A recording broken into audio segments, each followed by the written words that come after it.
What's up, everyone? Happy Wednesday. Ana Kasparian and Iadarola with you. We're gonna have an awesome show. Lots of news to update you on, lots of hypocrisy to reveal, to uncover, doing the hard work here at TYT. John, how are you? I'm good. And because I wasn't on the show yesterday, I would like to take this opportunity to say happy birthday. Thank you. I mean, I feel so lucky for the audience that we have, for the people I get to work with. Lots of really sweet messages, and I'm genuinely grateful. Thank you so much, everyone. Also, all of those donations that were made yesterday as part of our fundraising effort to celebrate my birthday, you guys didn't have to do that, and it's definitely appreciated. That's awesome. I don't know the exact amount, but I saw, in our our sheet that shares all your comments and your donations, that some people did it in honor of my birthday. So thank you. Awesome. Just a few notes before we move on to our stories. We are, of course, partnered up with Aspiration, a wonderful financial institution that keeps the environment in mind. They will not invest your money in the fossil fuel companies, and they plant trees every time you use their checkings account. You can sign up for a free account by going to aspiration.com/TYT. They plant a tree with every purchase, and you can also save money by getting rewarded every time you shop at environmentally conscious places. Also, programming note that's super exciting. So if you have Samsung TV Plus, okay, we're on it. Not a big deal. What? We're everywhere, Mr. Worldwide. So if you have Samsung TV, you can find TYT on Samsung TV Plus, channel 1032. Channel 1032.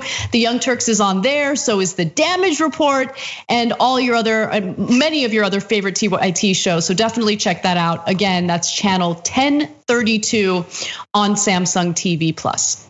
It's awesome. We almost cracked the top 1,000. That's awesome. Kidding. Don't be a downer. It has nothing to do with that, I know.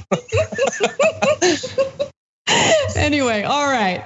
Well, let's get to the news because, as always, we have multiple examples of Republicans showing us how little they value our lives. So, Donald Trump is urging states to reopen their schools in the fall, even though we're still dealing with a rapid surge in new coronavirus cases.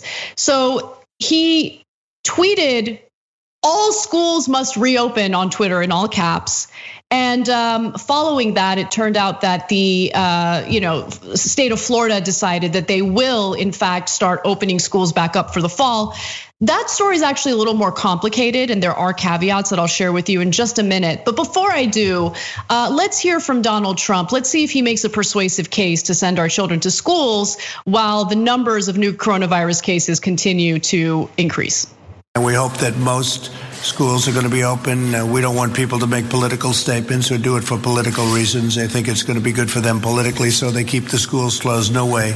So we're very much going to put pressure on governors and everybody else to open the schools, to get them open. And it's very important. It's very important for our country. It's very important for the well-being of the student and the parents. So we're going to be putting a lot of pressure on open your schools in the fall. Well, Trump made his remarks hours after Education Secretary Betsy DeVos, who hates public schools and wants to defund them, assailed plans by some local districts to offer in-person instruction only a few days a week, and said schools must be, quote, fully operational, end quote. Anything less, she said, would fail students and, here's the magic word, everyone, taxpayers. Betsy DeVos and people like Betsy DeVos despise public schools because they hate that some of their tax money, a relatively small portion of their tax money, local taxes, property taxes, go toward these public schools, which is why she's fought so aggressively to privatize them. So for her, and for the Trump administration overall, this isn't about ensuring that students get the education they deserve, the education they need. This isn't about protecting their lives or protecting the lives of their family members. This is political, there's no question about it. And this also has to do with their disdain for public schools. Yeah, I took issue obviously with what Trump said. Rarely has projection been as projecty as what he said there. We're gonna open the schools. We're not gonna let them not open the schools for political reasons. They just wanna do it for political reasons to not open it. No politics, but we're gonna put big pressure on open the schools. Politics isn't on my mind. I mean, come on, it's the most obvious thing in the world that he doesn't care, that he thinks it's an important part of making it look like the country has recovered from the pandemic. It's these big symbolic things. I mean, it's that. I mean, worst case, an even worse example of that, I think, would be sporting events. They want to have these big gatherings so that people get the false impression that we're back to normal, and that's the most important thing to them. Actually, getting kids back to school is very important, but it has to be done under the right circumstances. And both in terms of the politicians in his administration and the right-wing media are showing that they don't give a damn about that part of it. They just want it to happen. They don't care if it happens safely. Exactly. Look, for Trump, this is all about appearances, and in his mind, like, he has this crazy paranoid mind. He thinks that everyone is conspiring against him, and the decision to keep these schools closed isn't about keeping people healthy and safe. It's about making him look bad. It's the same line of thinking he has when it comes to masks. He told the Wall Street Journal, he was very transparent, that he believes that some people are wearing masks simply to make him look bad, when in reality, it's about slowing the spread of this virus. And so, and I get it. For anyone who's frustrated at the situation, you might have kids and you're hoping your kids could go back to school soon because you're worried about them not getting the education they need and deserve. I definitely hear that. And it goes beyond curriculum. It's also about socializing. It's about being with your friends. It's about, these important life experiences that kids need in the years where they're rapidly developing. But at the same time, you're right, John. As much as I want kids to go back to school and have these experiences, we need to do it in a smart way. We need to make sure it's staggered so we minimize the danger. But more importantly, we need to consider that it's not just about kids, because the overwhelming argument is, well, these kids are young, they're healthy, and they're less likely to be symptomatic if they get COVID. But keep in mind that 1 in 5 Americans right now lives in a multi-generational home because of the economic inequality in this country. And so these kids don't live in a vacuum. So they could get elderly people in their household sick, they could get their own parents sick, right? If they have some sort of health vulnerability that makes COVID much more disastrous for them than for young people, for instance. And so these are questions that I haven't really seen been answered by the Trump administration. And Trump has also distanced himself from the coronavirus task team. He hasn't worked with them or attended a single meeting since April. And now the wedge between Trump and Fauci seems to be increasing, and I'm worried about that as well, because Anthony Fauci is really the only person I trust in the federal government at this point to do the right thing and give us the right advice. 100%. He hasn't had a meeting with them for some time. He's pulling us out of the WHO. He spent the morning criticizing the CDC. All of the people who actually know what they're talking about are his worst enemies at this point. And I want to double down on what I was saying before, because I don't think I made my point very clearly about what the objective is and how nakedly partisan it is. Getting kids back to school in a way that is safe is an objective good. The issue for the right is that they really are more concerned about pretending that everything is okay. And getting kids to school with social distancing and wearing masks accomplishes the substantive goal of letting kids learn, but it doesn't accomplish the goal of making it seem as if we're past the pandemic, which is why the right has been going to ridiculous lengths to attack that recently.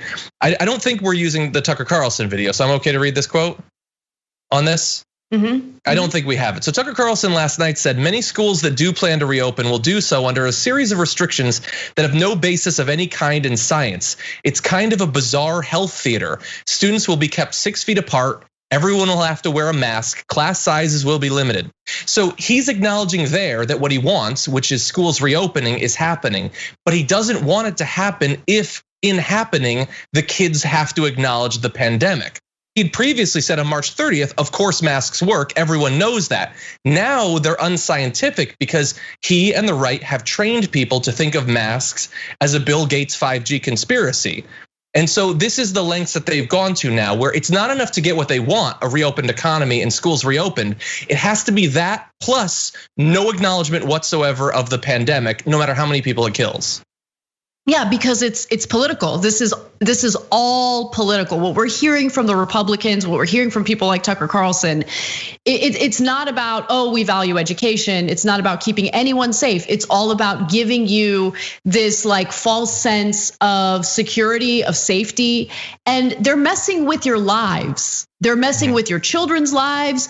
And look, it's not, yes, it's rare for children to be symptomatic or to suffer grave consequences from this virus, but it's not unheard of.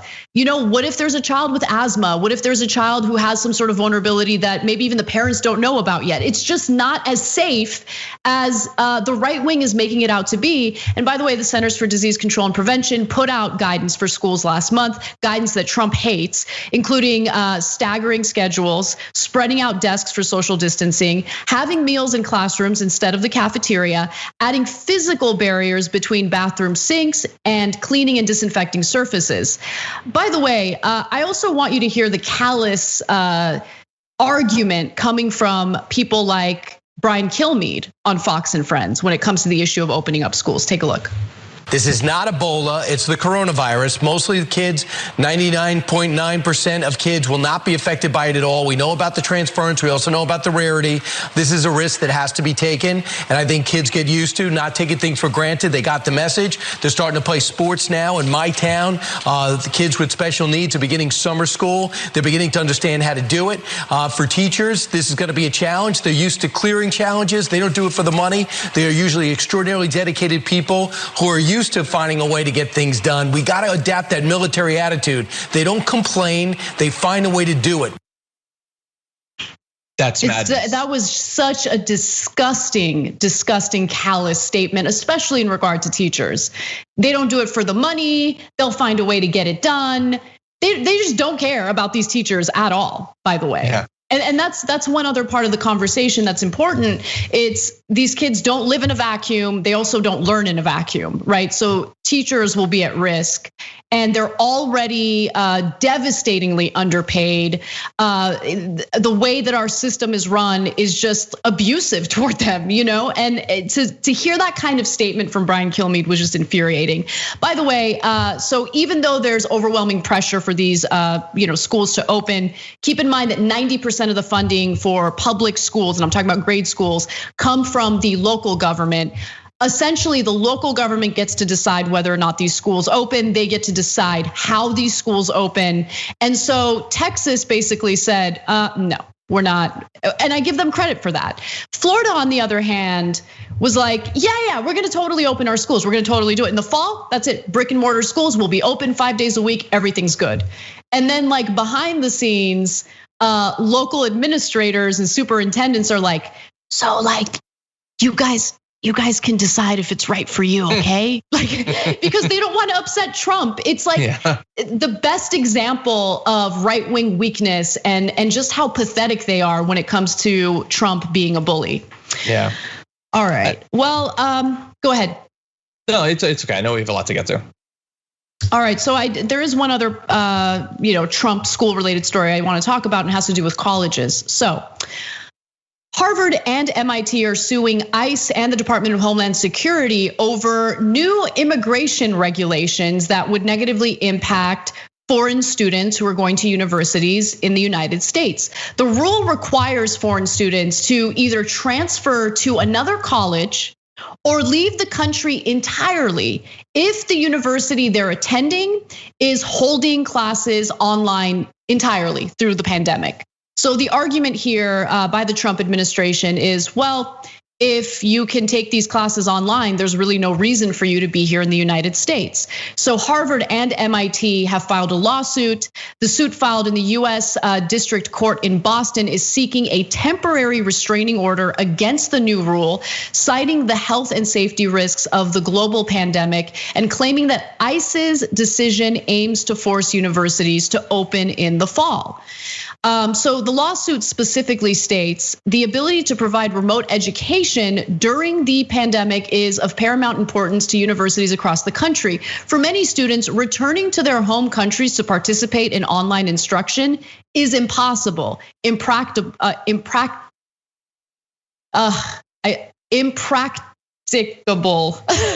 Prohibitively expensive and or dangerous. Sorry, I have a hard time pronouncing that word. ICE's decision reflects an effort by the federal government to force universities to reopen in-person classes, which would require housing students in densely packed residential halls, which is a great point. The effect and perhaps even the goal is to create as much chaos for universities and international students as possible. And I agree with the language in the lawsuit. I wanted to get your thoughts on it, John. Yeah, I see all of these efforts to try to set up situations in grade schools and now also in universities to maximize the spread of coronavirus come fall. But I want to reassure Trump, you don't need to do this, buddy. Everything else socially that the Republicans are pushing is going to ensure that there's going to be a big wave right before the election. You don't need to go above and beyond, activate challenge mode on this. It's madness. It's one part, again, trying to pretend that we're not still in a pandemic. It's one part taking advantage of the pandemic to push, a longstanding immigration agenda, and also try to get people to focus on international students as some sort of boogeyman. Necessitating more international travel than we're already going to have is obviously a terrible idea during an international pandemic. It's like every angle on this is disastrous and cruel and needless and chaotic. Yeah, absolutely. And it just goes back to what we were discussing earlier, just this need to make it appear as though everything in the country is normal, there's nothing to worry about, in order to help Trump's chances of getting reelected. And there's the added layer, of course, when it comes to foreigners in the country or immigrants in the country, the right wing despises them, wants them out. And so this is a situation that I think ICE and the Department of Homeland Security and the Trump administration overall can exploit for their own, selfish purposes. And by the way, we Americans have been banned from traveling to European countries because of how poorly our federal government has dealt with coronavirus. So we're seen as like a health risk, across the country, certainly in the European Union. And yeah, I love that you brought up how it's dangerous to really do travel at a time when this pandemic is worse in terms of the numbers today than it was in the very beginning. And I do want to go to this next video because this is Donald Trump and his. He's just trying to scold these universities. Let's take a look. I see where Harvard announced that they're closing for the season or for the year. I think it's ridiculous. I think it's an easy way out. And I think they ought to be ashamed of themselves. You want to know the truth. But I noticed that today. And probably others are doing that. That's called the easy way out. Yeah, I can assure you as someone who has some experience teaching online as opposed to in front of a classroom, it's not the easy way out. Shifting everything to online curriculum is incredibly difficult. And I'm pretty sure that university housing would like to be able to have more than 40% of the housing, rented by students. But they're not going to be able to do that. They're only going to allow 40% of the housing to be rented. And so it's just he's just so frustrating. I mean, I don't know what else to say about it. I mean, one of my closest friends is a university professor, and all throughout this summer term, he's had to take the easy way out, which is rather than give his lecture, he has to record it solo by himself to an empty room, edit it, upload it, and then answer questions for the remainder of the week that come in via email. It's an easy way out. He loves it. Way more work. No, that's madness. And just think about the insult to injury that we have experienced, 2 months of before the pandemic hit America, where Trump refused to take it seriously. A solid month of him doing absolutely nothing as it started to spread across the country. Then months of distracting us with bleach and UV lights and all of that, providing very little aid to the American people, doing literally nothing to set us up in a better position for the second wave than we were for the first. All of that, wasting the time that we had, the resources that we had. And now places like Harvard University are being forced to try to just figure out what they're gonna do with the situation he's given us. And their solutions are unacceptable to Donald Trump, the guy who's had so much to do and hasn't done anything this entire way. He shouldn't, at this point, he shouldn't be commenting on any of this. He has opted out with months of lacking leadership. Yep.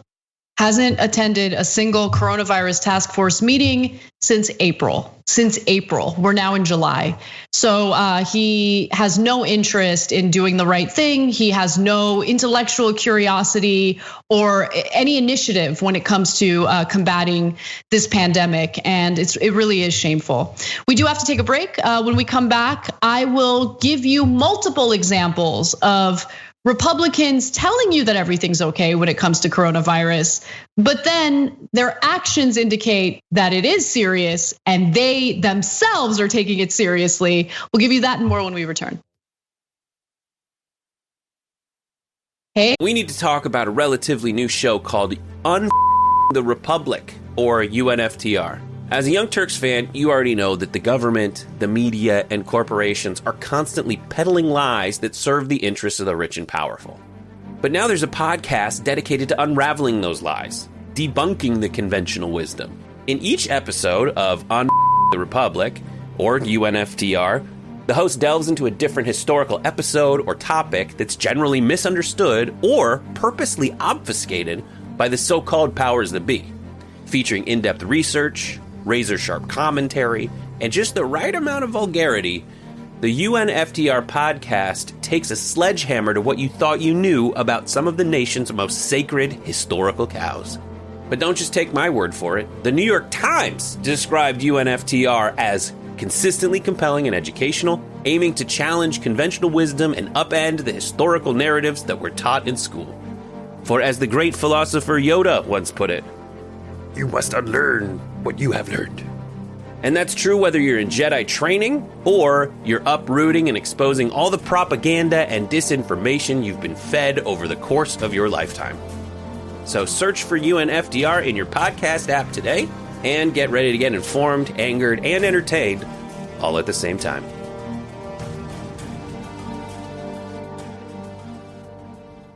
Hey everyone, welcome back to TYT. We're gonna take a quick look at the thermometer. And by the way, based on what Brett told me, my birthday bonanza brought in $3,000, a little over $3,000 in donations yesterday. So thank you guys, like seriously, it means the world to me that you allow me to do what I love and you keep this company afloat. So right now we're at $35,329. If you would like to help us out, if you'd like to keep us sustainable, please go to tyt.com/go to make that happen. I'm gonna read this super chat comment and a few members' comments. This is from George or Jorge, and he says, can we address the irony in people wanting to cancel the guy who said, quote, "If we don't believe in freedom of expression for people we despise, we don't believe in freedom at all," end quote. And that was Noam Chomsky. So I wanted to just let you guys know, I don't ever plug this on the show and I probably should do a better job. I do a show on Saturdays called Weekends with Michael Brooks. We do it for Jacobin. Please check it out. We air live every Saturday morning at 10 a.m. Pacific time, 1 p.m. Eastern. And it's on the Jacobin YouTube channel. I want to address this in depth for my commentary segment. Please check it out, please subscribe, it would mean the world to us. From the members' comments, we have the mathematician who says, God, I love Bart and his guys creating the hilarious opening medley every day. I totally agree. They do such a great job. It shouldn't be taken for granted. Thanks, guys. Absolutely. We have incredible, talented people, and Bart, by the way, Bart is an expert on music and movies. Like, incredible.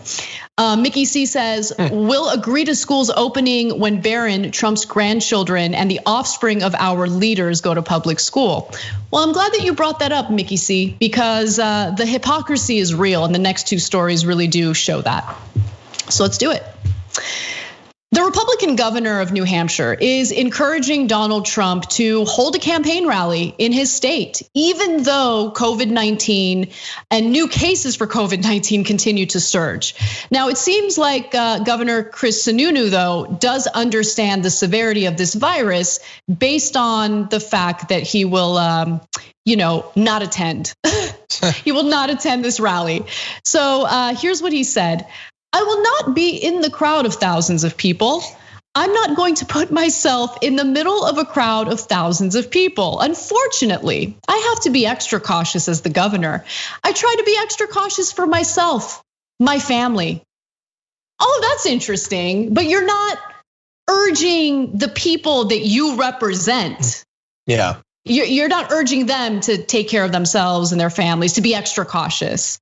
So Sununu will not be issuing a mask mandate. States like Texas have issued a mask mandate, which is important. So if you happen to be in New Hampshire or maybe even out of state and you're considering going to this rally, in the very least, please wear a mask. But this is more of the disastrous and hypocritical nonsense that we're seeing from Republican lawmakers across the country. I think that this is just a commitment to maintaining the metaphor of 2020. Because if you recall, in Jaws, when the mayor insists that the beaches stay open, he doesn't go swimming after that. Like, he's concerned about the economy, but he's not gonna risk himself. And so, no, of course they're not going to. Fox News has been saying, everybody get back to work. We're gonna stay in our mansions though, that would be cool. Trump's like, we don't need masks because he never comes within 100 feet of anyone who hasn't been tested in the last 24 hours. It's all very easy and very safe for them. That's the situation they've set up. Exactly. So speaking of Trump, the Trump campaign said in its announcement of the rally that masks will be provided to attendees and that they're strongly encouraged to wear them. However, the campaign will not be requiring them to do so, which, by the way, this was similar to the rally in Tulsa. Allegedly, masks were handed out. And if you look at video of that small crowd, you'll notice that most people were not wearing masks. And also, Governor Sununu from New Hampshire told the Boston Globe the following: I'm pleased to see the campaign will be handing out face masks and hand sanitizer to all attendees, as has been true at all public gatherings in New Hampshire where social distancing is hard to maintain. It is imperative that folks attending the rally wear masks. Now, I agree with him. That's a good statement.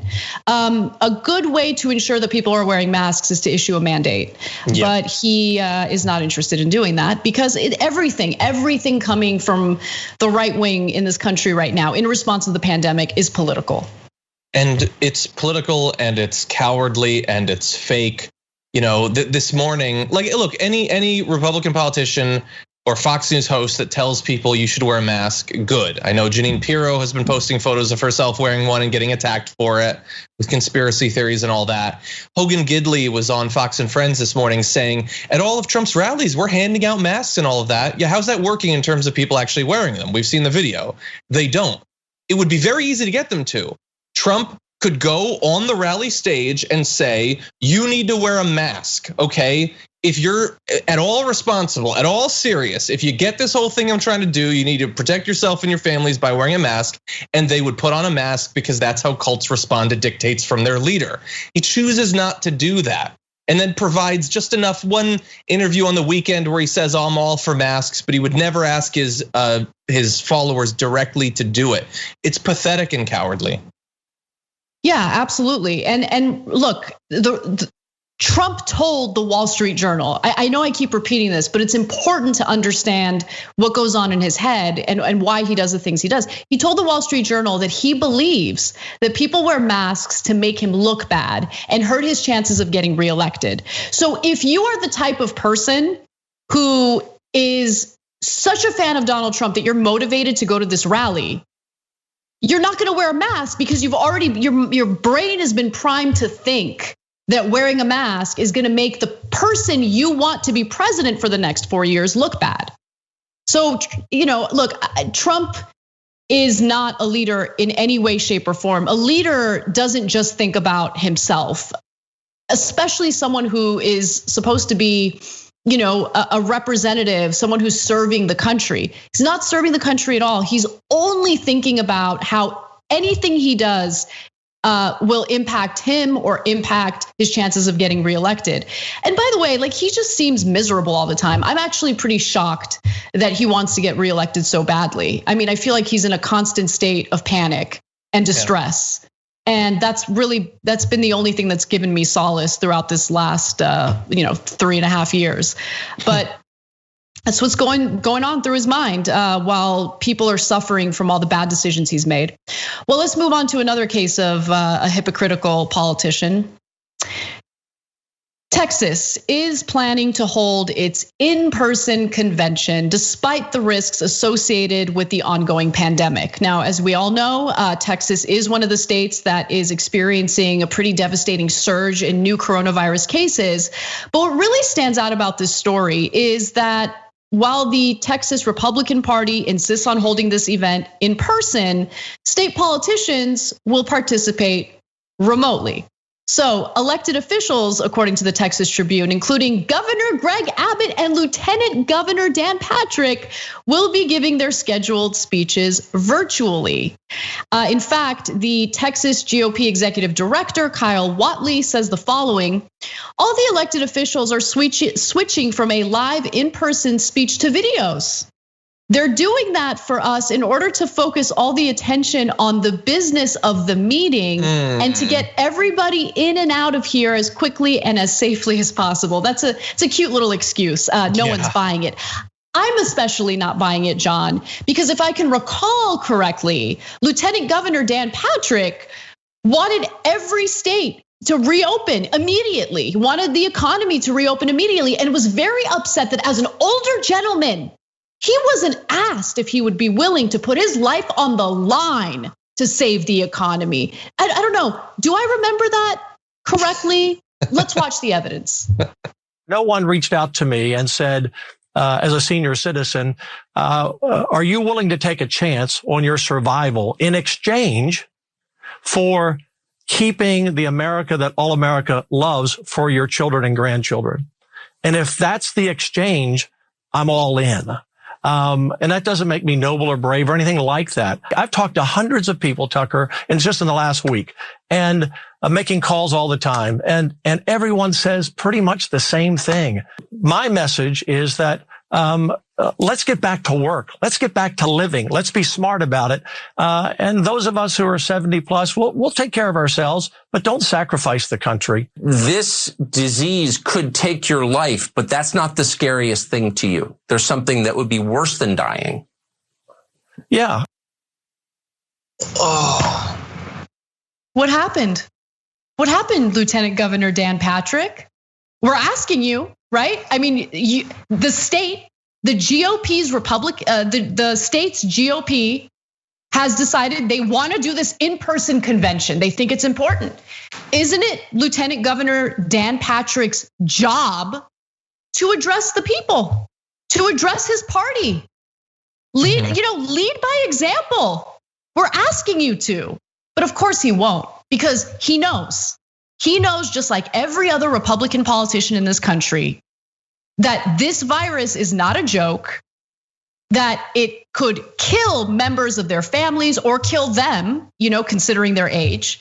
And so they have no problem risking your life, risking the lives of their own constituents, voters in their own party, to give everyone this illusion that everything's normal and everything's okay. But when it comes to their own lives, they won't take that risk.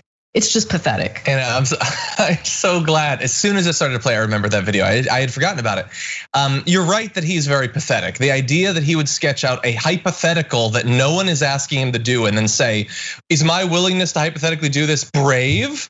I'm not saying anything. That is very pathetic. But then for Tucker Carlson to say, you'd be willing to do that, but that's not actually as scary. this thing that no one is asking you to do and you're not gonna do. It's just a hypothetical you just made up. That is so brave of you. The guy who just last night was calling a woman who lost both of her legs in the US military a coward thinks Dan Patrick is brave for not doing a hypothetical. What a stupid country we live in. It's incredible. It really is. As many as 6,000 people are expected to go to this in-person convention in the state of Texas. The party's governing board met to consider moving the convention online, but it provided a resolution supporting an in-person gathering in a 40-20 vote. So 40 out of 40 people voted in favor of having this in-person convention, 20 said no.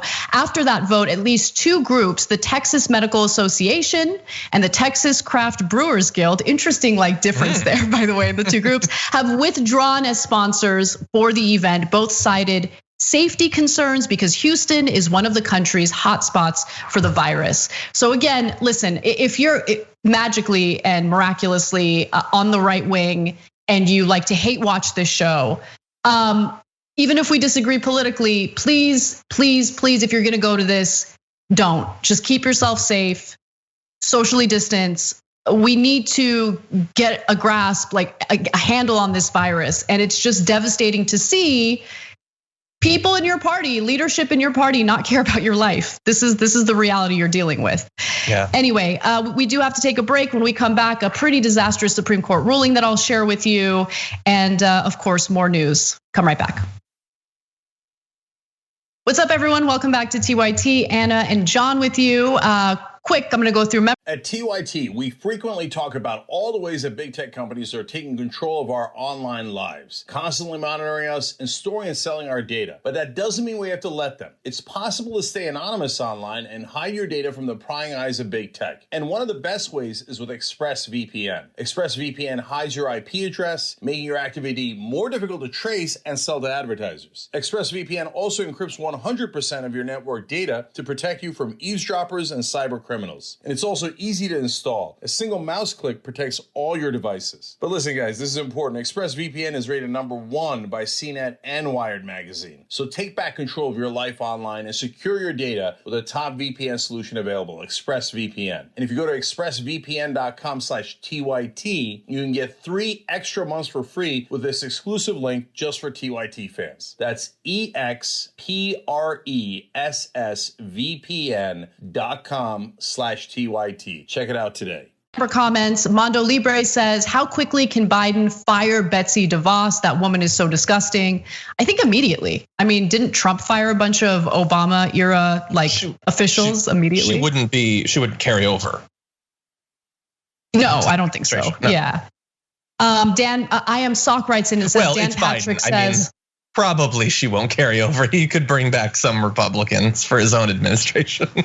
I don't want to be depressed. Okay, I am Sock writes in and says, Dan Patrick says, let's get back to living as he calls for people to die to save the economy. And some super chat comments. Michael says, how can Donald Trump justify opening the schools up in the fall, but where I live in Lindsay, Canada, we're still given the option to learn from home? Well, you live in Canada, and you guys are better than us. Jenna Foster says, was going to watch TDR from today, but then saw John was on and had to watch main show on the way home instead. Okay, Jenna, I see you. I see you, girl. Do you know what my favorite word in that is? Ad. Ad to watch. No, but okay, watch this, then watch TDR. You guys. Okay. Lots of other news to get to. All right, I'm just kidding, Jenna. I'm super happy that you love John's show more than the show that I pour my heart and soul into every day. All right, so the Supreme Court has made a ruling that we should all be aware of, and it's infuriating. So the Supreme Court has issued another blow to the Affordable Care Act. This is in regard to an Obamacare law regulation that would force employers to give their employees health care coverage that includes free contraception. Now, this was a big controversial issue when there were debates about the Affordable Care Act, but it was an important part of the legislation because what it would do is it would lower healthcare costs, right? Unwanted pregnancies cost tens of billions of dollars in the United States. And so it was, and by the way, I mean, your employer shouldn't have any say over how you spend your money or what goes on between you and your doctor.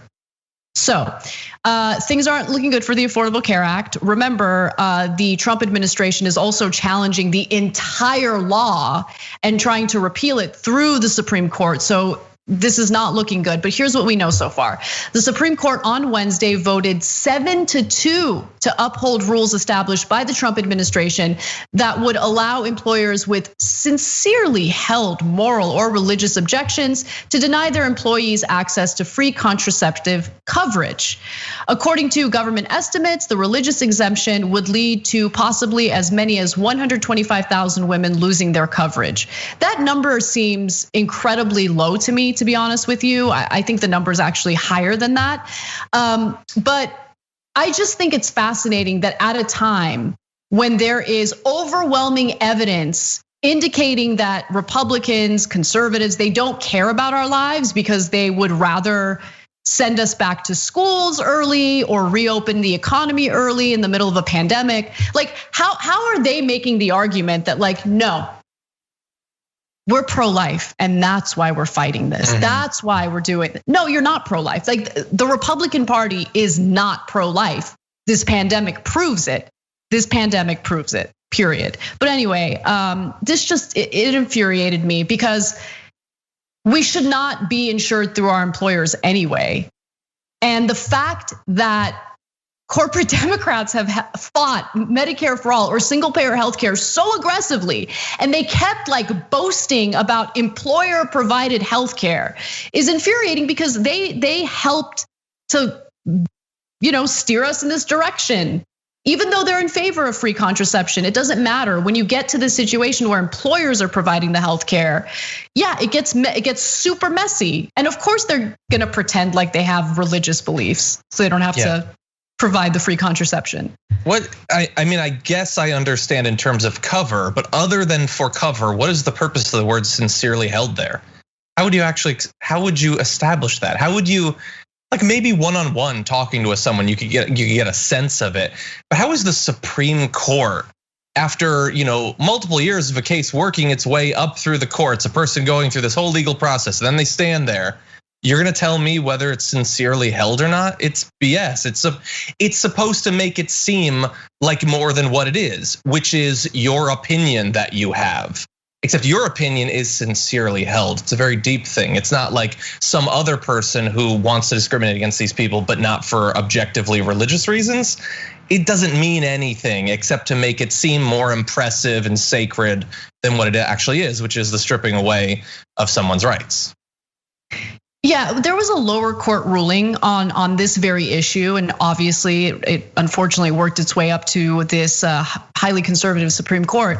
But one of my favorite rulings was by a federal judge who argued, listen, employers pay their employees and they don't get to decide how their employees spend their own money, right? So Cenk can pay me and I can literally go spend it on cocaine and strippers like tonight. And he has no say, and he should have no say, right? That's never the money stopped you before.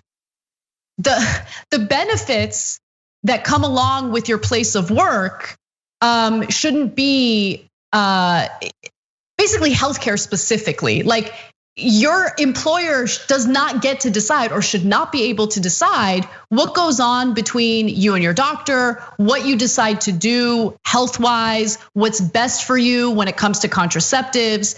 And as we know, I mean, we've covered this before in the past, birth control, yes, overwhelmingly is used for its on-label purpose, birth control. But there are plenty of people who rely on birth control for off-label uses. And the fact that these individuals will not have access to the contraceptions they need because all of these employers are going to pretend like they value lives and they think that they have a moral objection to this is infuriating. But again, all of this could be solved if we didn't have this broken system where employers provide our health care. Yeah. All right, let's move on. By the way, just real quick, I do want to note that Justice Ruth Bader Ginsburg and Justice Sonia Sotomayor were the two Supreme Court justices who voted. They were the ones who disagreed with this majority opinion. So just something to keep in mind as we make some decisions for the upcoming general election. Ruth Bader Ginsburg is very old. And I'm terrified of her being replaced by another one of these Brett Kavanaugh types. Let's talk about mail-in voting. Donald Trump's campaign to undermine the credibility of mail-in voting has actually been sabotaged by members of his own family. And not only that, his family has been colluding with the Republican National Committee. It's the latest installment of As the White House Turns.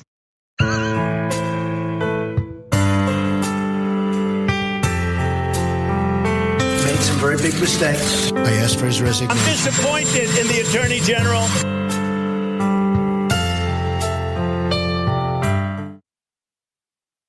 So we've all heard some of the nonsense coming from Donald Trump, the anti-mail-in voting conspiracy theories.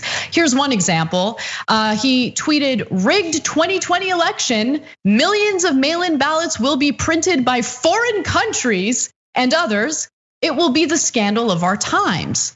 But it turns out that Trump's own son, Don Jr., and his daughter-in-law, Laura Trump, have both recorded robocalls encouraging people to vote by mail. In fact, we have an example. Here's Laura Trump, Eric's painfully hosty wife. Hi, this is Laura Trump calling from the Republican National Committee to remind you that you will soon be receiving a ballot for the congressional special election in your district taking place on Tuesday, May 12th. From my family to yours, we hope that you're all safe and healthy during this time. Now more than ever, we need strong allies like Mike Garcia in Congress to keep America great. You can safely and securely vote for Mike Garcia by returning your mail-in ballot by May 12th. He's counting on you to return your ballot by Election Day, Tuesday, May 12th. Don't let him down. Remember, your mail-in ballot is arriving soon. Make your vote count for Mike Garcia and get it in the mail by Tuesday, May 12th. This call was paid for by the Republican National Committee and authorized by Mike Garcia for Congress. Did she just say safely and securely? Impossible. You can vote by mail safely and securely? And John, as if that wasn't enough, here comes Don Jr., Trump's own son, just twisting that knife. Take a look. This is Donald Trump Jr. calling from the Republican National Committee to remind you to return your ballot for the congressional special election in your district by Tuesday, May 12th. We're counting on you to make your voice heard by returning your ballot by Tuesday, May 12th. Don't let us down. Remember, return your ballot now. Make your vote count for Republican Mike Garcia and get it in the mail by Tuesday, May 12th. Paid for by the Republican National Committee and authorized by Mike Garcia for Congress. You know, John, it's almost as if the Trump administration and the Trump campaign doesn't actually think that mail-in voting is an unsafe way to vote. It's almost as if they made up all that stuff about voter fraud to discourage Democrats from voting. Almost. It's almost like, yeah, it would be one thing if it was like, hey, you know, Mike Garcia is the best. Be sure that you vote for him. You can vote, you know, in person. Maybe you could do mail. They just like mentioned it once, but they kept saying mail-in voting over and over and over again. And I have to wonder when Trump is going to realize that Don Jr. is trying to sabotage this whole thing. He's totally thrown the narrative against mail-in ballots under the bus. Just in the last week, his girlfriend got coronavirus, which is supposed to be a fake disease that's not a threat to anyone. Why is he tearing apart all of Trump's dreams? He's never going to get that hug. These are all good questions. Exactly. All good questions. I'm worried. I'm worried about the relationship, the father-son relationship here. Who knew that Don Jr. would sabotage his own father like this? It's just now, of course, in reality, the RNC, Don Jr., Laura, none of them actually think mail-in voting will lead to voter fraud. Donald Trump himself very likely doesn't think that it will lead to voter fraud. What they want to do is suppress voters as much as possible to increase the likelihood that a failing president like Donald Trump would get reelected. By the way, the RNC and other groups sued California in May, saying that an order from Gavin Newsom mailing absentee ballots to all voters ahead of the 2020 general election would lead to fraud because inactive voters automatically receive ballots, which invites fraud, coercion, theft, and otherwise illegitimate voting. So, they've actually taken some action in trying to prevent people from getting their mail-in ballots while simultaneously recording these robocalls, encouraging Republicans to go vote for that guy, Mike Garcia. So, yeah, I mean, it's just, they're so transparent. And the real question is, does this type of hypocrisy and this type of voter suppression get covered effectively in the media? And I wouldn't be shocked if we were the only news show that's covering this. Yeah, it's such a see-through ploy. And it's really like, it's the perfect test of does a politician being obviously hypocritical in a very easy to identify way actually matter in terms of proving a point? And it doesn't. I mean, literally every person Trump has ever met has voted by mail. The lists are so long, you can find them. And now they're actually promoting it. And at the end of the day, it doesn't matter. He's still gonna say that it's fake and it's fraudulent and we should totally do it. And theoretically, if he loses, he's going to bring it up as a reason that it doesn't count and all that. It's just, everything is so fake. And then one other point I want to make, we've already said that voter fraud is not a thing. It's not a problem that we're having in this country.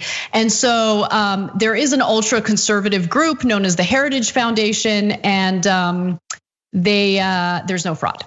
So the 1,071 cases of fraud flagged by the Heritage Foundation spans literally decades. But if there had been 1,071 fraudulent votes in the same election, in the same state, then that still would not have been enough to change the outcome of the closest state in 2016, in the 2016 presidential election, which was Michigan. Okay, so that analysis is important. And by the way, we've shared a few examples of voter fraud that has happened. Luckily, the individuals get caught.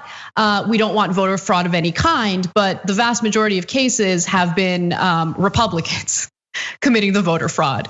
So I think mail-in voting is incredibly important, especially right now when people are gonna feel uncomfortable voting by mail, voting in person. They wanna vote by mail.